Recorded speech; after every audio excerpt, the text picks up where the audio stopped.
Now let's take a look at the sense of taste.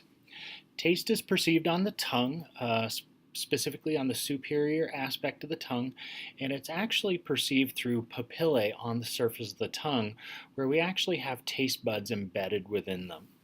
So if we look first at the papillae are essentially just different raised structures that will actually have taste buds embedded on the adjacent surface of them. Now, some of these actually do not have taste buds embedded within them. The first type, actually, filiform papillae, do not even have taste buds associated with them. These are actually going to be filament shaped, and these are actually the most numerous throughout the whole surface of the tongue. This whole superior surface is filled with these filiform, and although they do not contribute to the actual chemical composition or what we think of taste, it does contribute to our tongue being able to sense the sense of texture. And so texture will actually help to contribute to some of our taste of our food. Now, valate papillae, these guys up in here, are actually some of the largest but also the least numerous, and they occur along the posterior aspect of the tongue in a little V shape. Now, there's only about 8 to 12 of these that are actually present, dividing between the anterior and posterior sections here. But these guys now will actually have taste buds, and they're mostly going to be sensitive to bitter tastes. We'll look at the 5 different main taste flavors present here in just a moment. Fungiform papillae are going to be fungus shaped or mushroom shaped. These guys are actually spread throughout the entire superior aspect of the tongue, and they actually look like little red dots on the surface of the tongue that you can actually see in a gross anatomy. So when you look at it directly on the surface of someone's tongue. These again do have taste buds, and if you compare the location of the taste buds here on the valate papillae down within these deep crevices adjacent the papillae versus here on the surface of the fungiform, you can see how, although these are more numerous taste buds over here, these are closer to the surface. So just slightly different structure to each one. The next type is foliate, and foliate actually looks like leaves here. And these are actually some of our most sensitive papillae for having taste or taste buds on them. So they actually again have little folds on the side, but they are deeper crevices and also wider. But they also contain the most sensitive taste buds on each side. These guys are unique in the fact that they actually decrease in number as we age. As they decrease in number as we age, our sense of taste actually will decrease along with them. And so this will help to contribute to some of the problems that the elderly have with malnutrition. Essentially, loss of sense of smell along with loss of sense of taste will decrease our pleasure that is associated with the consumption of food. So the taste buds themselves are actually going to be embedded on the surface of these papillae, and these guys will actually have little extensions of the cell membrane, microvilli, that will actually have then the receptors for the chemical composition of food. So let's take a look at these taste buds. So again, we start here at the papillae. The taste buds themselves are these areas in here. So the area in the tongue here, we have our taste pore, which is actually between 2 layers or 2 different sides here of stratified squamous epithelium that cover the tongue. Remember that stratified squamous epitheliums actually serve as a protective layer. So we've got these large areas of protection on the surface of the tongue with little pores that actually allow for the chemical composition of food to bind with our gustatory cells, these purple cells right here. Now, the gustatory cells actually will have folds in the plasma membrane or microvilli that we actually call taste hairs, and these are actually where the receptors for chemicals present within the food will actually be placed. One of the unique things about the taste or gustatory cells is that these again will actually be replaced these about every 10 days. So remember again that our sense of smell, our bipolar cells in the sense of smell will actually also be replaced regularly as well. So another unique feature about these 2 areas. Now, the way that we actually sense our chemical composition of food is that the chemical composition dissolves in the saliva. The saliva solubilizes these chemicals, and then we have the ability for those chemicals to actually bind to the surface receptors on those hair cells. Once they bind, they will depolarize the cell based on the specific chemical composition and create action potentials that will travel down through the taste or gustatory cell, release neurotransmitter via the synaptic vesicles onto our secondary or sensory neuron, which will then carry the sense of taste through cranial nerve 7, 9, and 10 towards the brain stem and eventually towards the brain. So if we look at our different taste types, sour is actually our most sensitive receptors, and these are actually going to be on the lateral aspect of the tongue here. And these guys are going to be sensing really hydrogen ion concentrations, so acids present within the food.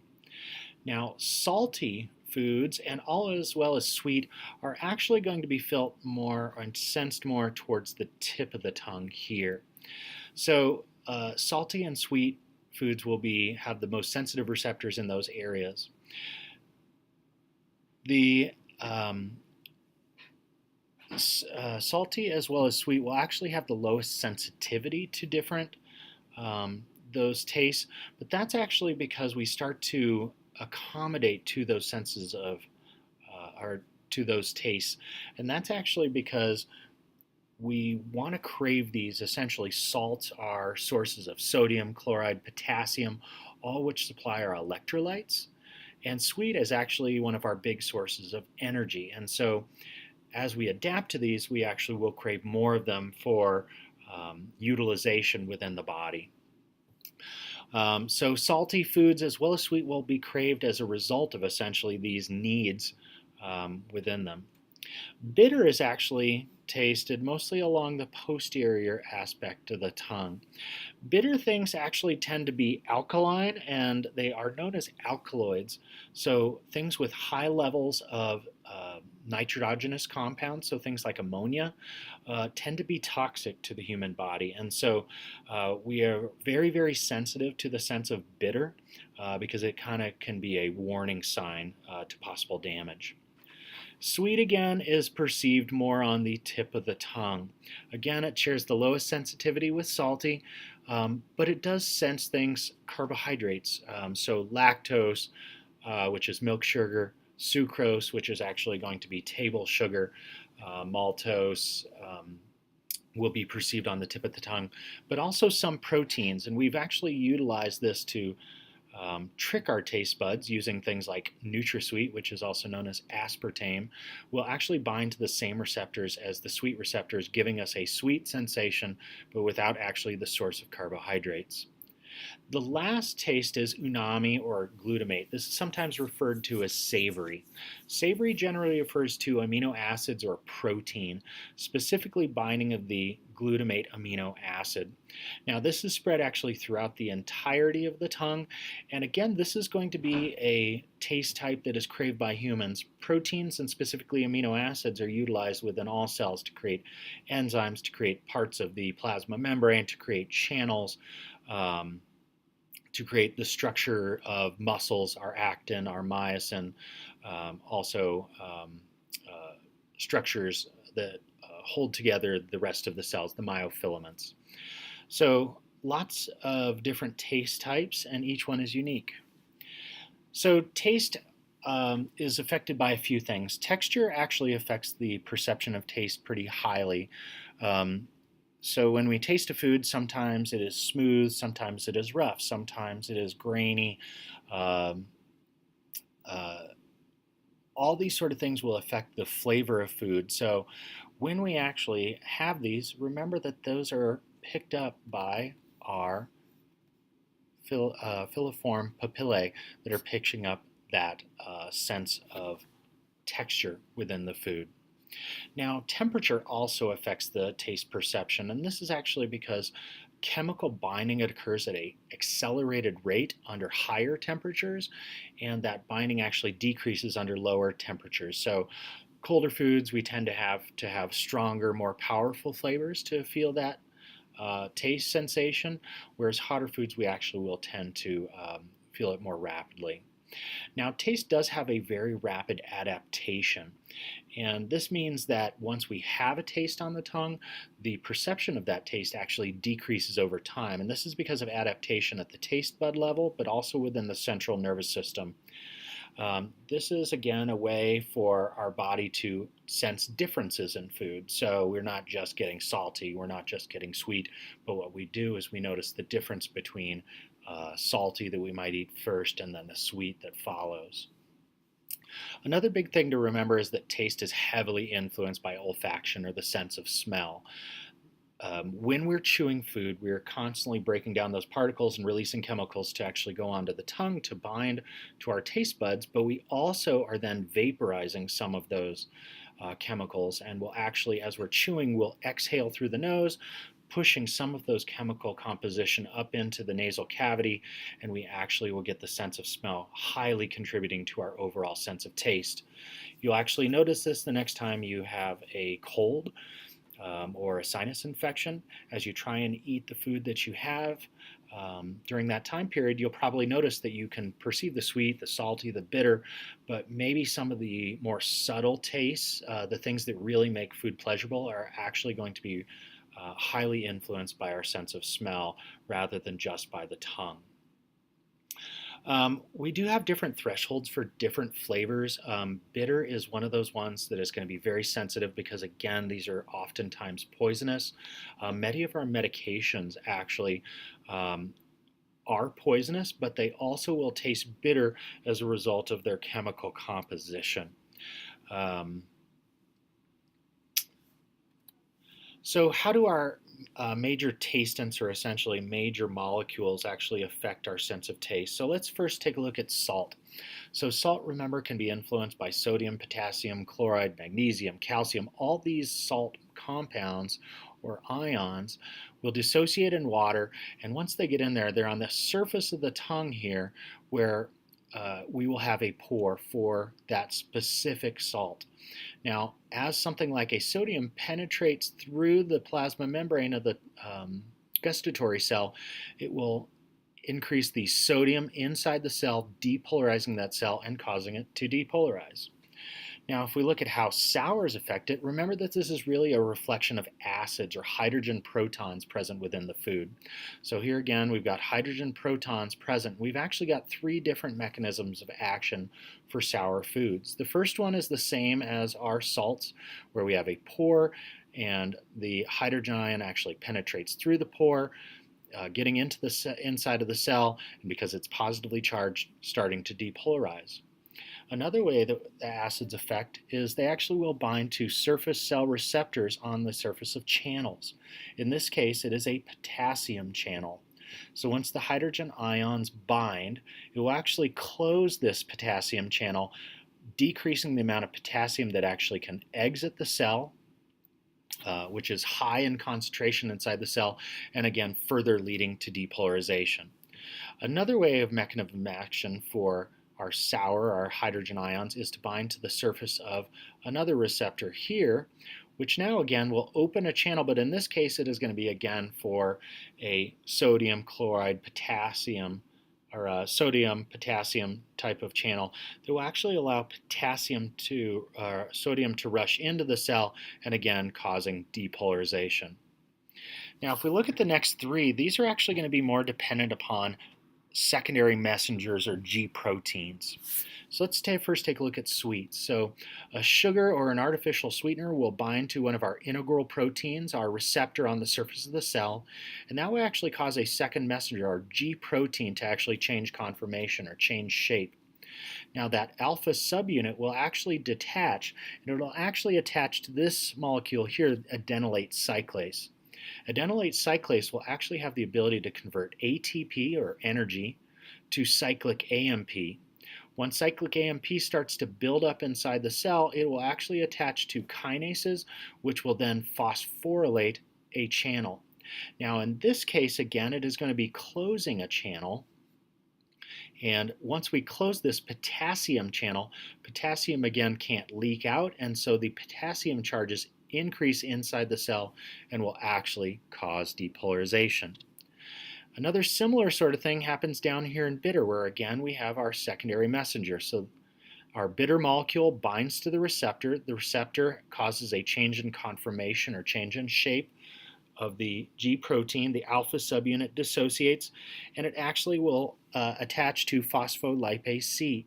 Now, phospholipase C will actually convert phosphoinositol, this molecule here, to inositol triphosphate here. Inositol triphosphate will start to accumulate within the cell, and it will actually go to a storage site for calcium and actually cause release of intracellular calcium, which will then depolarize the inside of the cell because calcium is a positively charged ion, and as it builds up, it causes depolarization. So glutamate, or again amino acids, really our sense of savory, will bind to the receptor. Again, that G protein changes conformation. The alpha subunit dissociates, again goes to adenylate cyclase, just like sweets. We get ATP being converted to cyclic AMP, which actually in this case is now going to attach to a calcium channel. The calcium channel will actually open, allowing calcium to enter into the cell, causing increase in positive charges inside the cell, and then depolarization. So our neuronal pathways for taste. We actually have 3 cranial nerves that are involved in the sense of taste. And really, I would emphasize that really it is 2. Cranial nerve 7, the facial nerve, and cranial nerve 9, the glossopharyngeal nerve. Now, cranial nerve 7 actually does the anterior 2/3 of the tongue, and it actually travels via a specific part of cranial nerve 7, the chorda tympani. This carries information back to the brainstem, where it will join other nerves at the brainstem and actually ascend towards the brain. Cranial nerve 9 also does a part of the tongue. This is actually the posterior 1/3 of the tongue. It'll carry information again from the posterior 1/3 of the tongue, now via cranial nerve 9, back towards the brainstem and ascending towards the brain. Cranial nerve 10 is actually a relatively minor contributor to the sense of taste. This is mostly done in the pharynx, which is actually the throat, but also the very, very posterior aspect of the tongue. Again, information will be relayed through cranial nerve 10 back to the brainstem and up. So where these 3 nerves actually come together, cranial nerve 7, cranial nerve 9, and cranial nerve 10, is actually here in the medulla oblongata in an area called the tractus solitarius. Now, this tractus solitarius actually will have some decussation that will actually take place, and decussation is actually crossing from one side to another.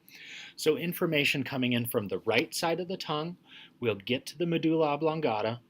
It will actually then be transmitted across to the left side of the brainstem and then ascend through the left side of the brainstem to the left side of the brain. The opposite is for the right side of the tongue versus the left.